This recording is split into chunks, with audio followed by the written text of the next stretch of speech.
So as I mentioned earlier, I got a chance to speak with Amy backstage a little. We were talking about her message of positivity, and the more I learned about what she was talking about, the more I learned I was already doing the same message with my kids, even from a young age, and two of them ignore me completely, but one is, it's working. So I'm going to just think positive about that. But Amy, we're so excited to have her. She is the only person to be named the Point of Light by two presidents, Presidents Bush and Clinton. She received a presidential appointment to serve a 5-year term on the board of directors for the Corporation for National Service, and was one of the youngest delegates to be at the President's Summit for America's Future. Amy received her BA from Harvard and an MBA from Yale, so all of us can now feel bad about ourselves. She joined GoodThink on the ground floor to develop and scale the company as it sought to bring the science of happiness to life and to create sustainable, positive change. Also today at 11:30, she will be presenting a masterclass in the Thoughts Leaders Theater on Level 1, so make sure you check that out. It's here at Harrah's. So please help me welcome, so excited to have her, Amy Blankson.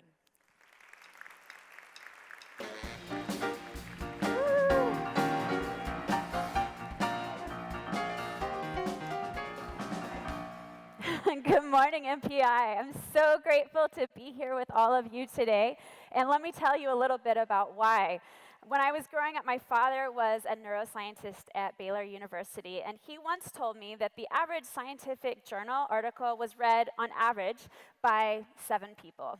And that usually includes the researcher's mom as well. So this is a travesty, though, because the research I'm going to share with you today is truly transformational. And for many of you, what I'm going to share with you today and the research behind it is something that many of you already do. I've been told this is an incredibly positive and supportive group. And I just keep hearing that theme again and again. But what I'm hoping today is to give you some practical strategies for how you can really rethink stress in your life and to sustain positive change after you leave this conference, and to bring that to your events and possibly at home as well. Now, when I start talking about happiness and optimism, some people start to get the wrong idea. A few years ago, my co-founder of GoodThink and also my brother, Sean Acor, was out at a talk in California. And after the talk, the CEO was so excited about this content that he decided to try to see if he could take Sean to the airport so they could continue talking about ways that they could collaborate together. Sean said, sure. So on the way to the airport, Sean noticed that the seatbelt dinger kept going off, and it kept going and kept going. Finally, it just stopped, and Sean turned to the CEO and he said, "You don't wear seatbelts." And the CEO said, "Oh no, Sean, I've read all your books. I love your research. I'm an optimist." And Sean thought, "Oh no, no, you're an idiot." Not wearing seatbelts is what we call irrational optimism. And what I'm hoping to talk to you about today is actually what we call rational optimism, which I define as the belief that your behavior matters. Now, what we're trying to do here is not look at the world today with a set of rose-colored glasses, but to truly look at it with a sense of realism, but also optimism as well. So, rational optimism is the foundation for how we hope to think about stress and the way that we're going to perceive the world around us. Now, a few years ago, Sean and I were floored by this idea that positive psychology could be transformational in times of stress. And so, trying out at the best time possible, we started our company, GoodThink, in 2007 amidst the economic recession. Some people, including my parents, thought we were crazy. But the opportunity really came at just the right time, and we were very excited about sharing the research that we'd learned about positive psychology at a time when people could really use that information. And since that time, we've invested a significant amount of time working with companies like Google on thinking about workplace happiness. We've consulted with the White House on how we can build happiness into government policy. We even had the opportunity to sit down with Oprah at her house and talk about depression, which is a very important topic. And these conversations keep coming up again and again in multiple circles across domains, across the world, because the message that we want to bring to you today is that happiness is the greatest competitive advantage in the modern economy. It is that important to who we are and how we operate. And I'm hoping that the strategies I'm going to give you today are going to prove that to you and give you some fuel to speak to other people about it as well. What I'd like to do is share with you today 3 quick conclusions, 3 research-based conclusions that I've learned from my research and my time traveling around the world speaking to different audiences. And at first, these 3 conclusions are going to seem a little bit simplistic, but they're the root of what is causing the revolution that we're seeing in happiness today.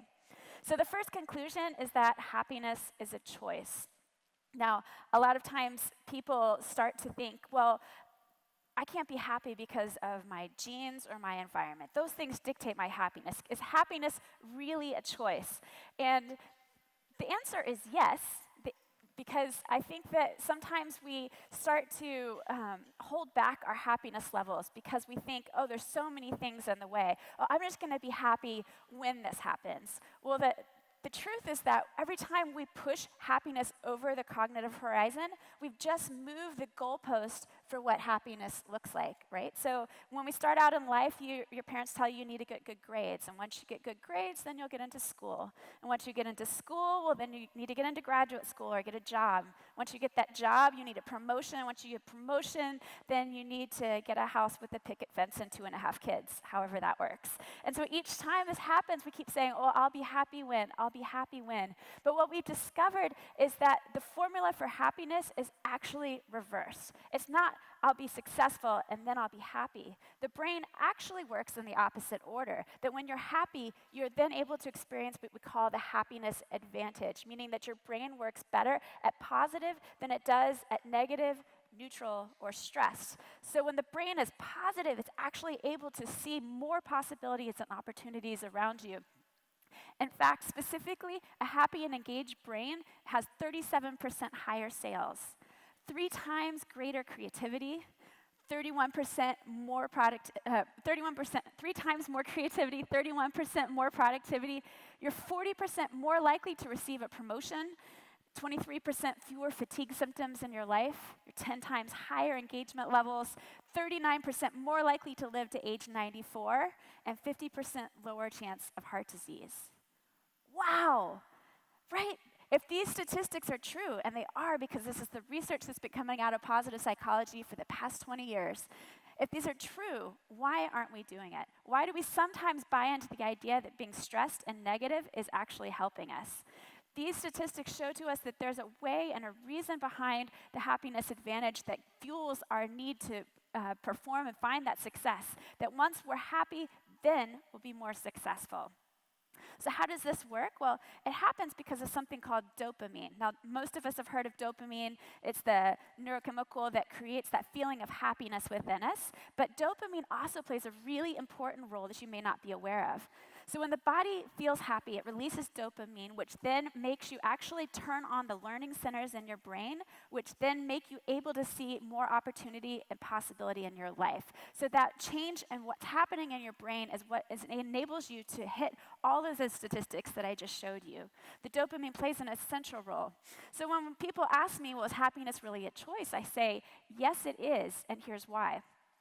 Now, some people say, well, I can't be happy because of my genes, but one of the things we're discovering is that even in identical twin studies, people who start off as negative have actually been able to transition to being positive. I actually had an identical twin come up to me at one of my talks, and she said, when I was 16, first, my sister and I were born incredibly negative, but when I was 16, I was in a horrible car accident, and I realized that life was such a gift. And since then, I've become so much more positive, and my sister is still negative, because her sister never had that moment to make the choice that she could choose to be happier, or she just didn't activate that choice. So we've learned that our genes are not the end of the story, that we have a choice about how we want to be, even if you were born perhaps a little bit more negative. Some people are, which is fascinating. Even if you have a childhood that made it harder for you to be positive, you still have a choice to rise above your genes and environment to become somebody completely different.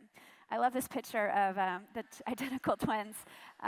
Captures for me the idea that we all have a choice about how we respond to things. And the other piece of this is that a lot of people say that they can't be happy because of their environment. Something's going on in the world that's making them feel negative. And we all know that stress is part of all of our lives. We all go through hard times.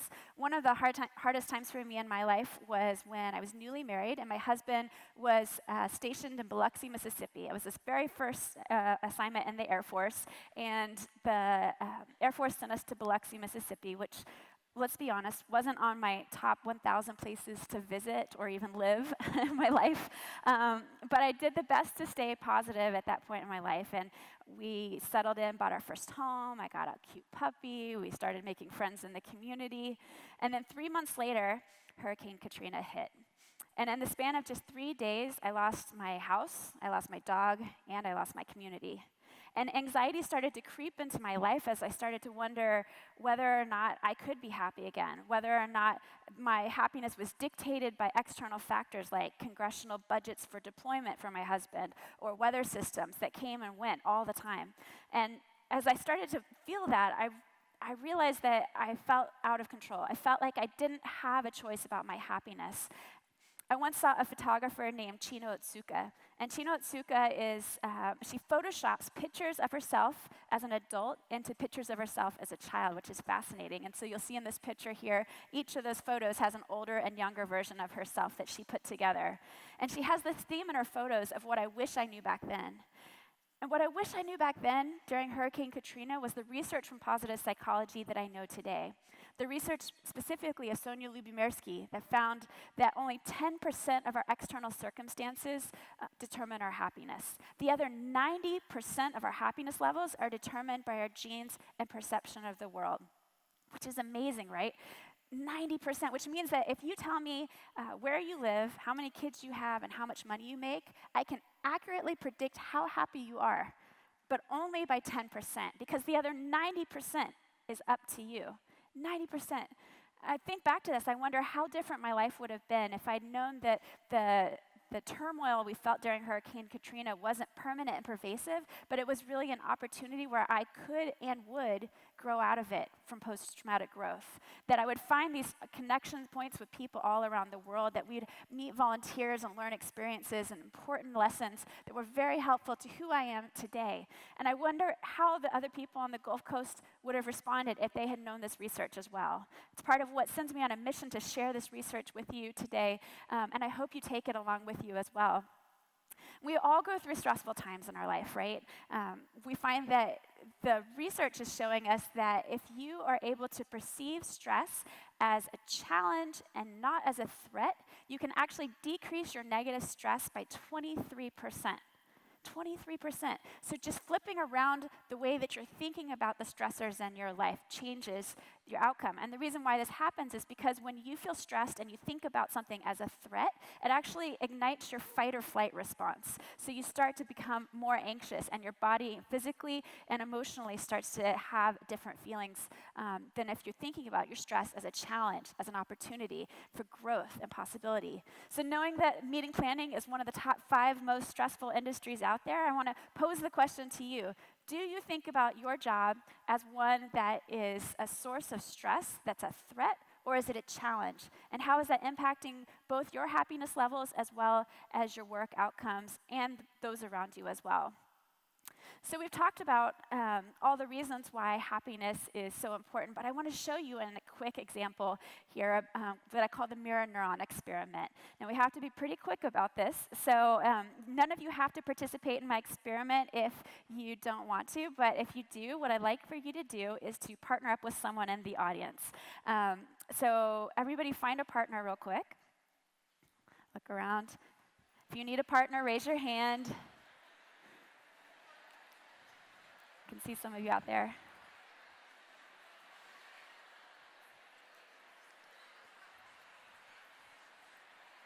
All right. So if you are sitting closest to this wall, I want you to be person number 1. And if you're sitting closest to that wall, you're going to be person number 2. I know it's tricky with some of the seating arrangements. You can arm wrestle for who gets to be number 1. Okay, if you're person number 1, raise your hand for me. Excellent. Person number 2? Fabulous. That was not the experiment. We have to do this now because I did this a few months ago on Wall Street. It literally took them 5 minutes to figure out who number one was, which explains their leadership problem. So, person number one, what I want you to do is to not get angry with person number two when they do to you what I'm about to ask them to do to you. Person number one, get within striking distance of person number two. I want you to turn and face each other. Actually, person number one, what I want you to do is absolutely nothing. It should be very easy. I want you to sit there with no expression on your face, no fear, no frustration, no flinching. Hold as still as possible. Person number two, I want you to look in person number one's eyes. And I want you for the next 7 seconds to smile as warmly, deeply, and genuinely as you can into their eyes, looking up into their eyes for 7 seconds. Go.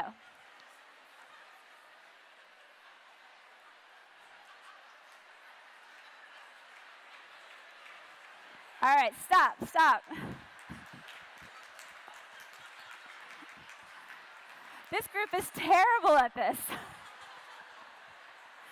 How many of you successfully, person number one, how many of you successfully did what I asked you to do and not smile? Nobody? Wow, that might be a record.